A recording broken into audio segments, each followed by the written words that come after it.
আসসালামু আলাইকুম। আজকে রাতে আমি এখানে খাসির ভুঁড়ি রান্না করতেছি।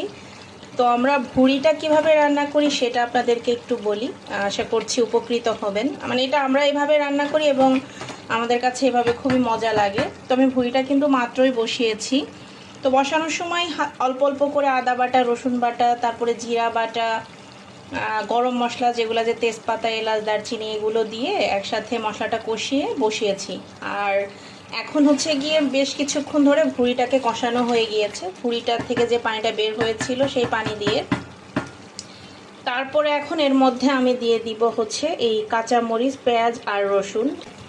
তো আমাদের এলাকায় আসলে এভাবেই ভুঁড়ি রান্না করে, তো ওই জন্য ভাবলাম যে আপনাদের সাথে একটু শেয়ার করি। এখন আমরা এই ভুঁড়িটাকে আর একটু কষিয়ে এর মধ্যে ভুঁড়িটা সেদ্ধ হওয়ার জন্য পরিমাণ মতো পানি দিয়ে তারপরে ভুঁড়িটাকে একদম ভাজা ভাজা করে নিলেই রান্না হয়ে যাবে। তো আপনারা কিভাবে রান্না করেন অবশ্যই কিন্তু কমেন্ট করে জানাবেন।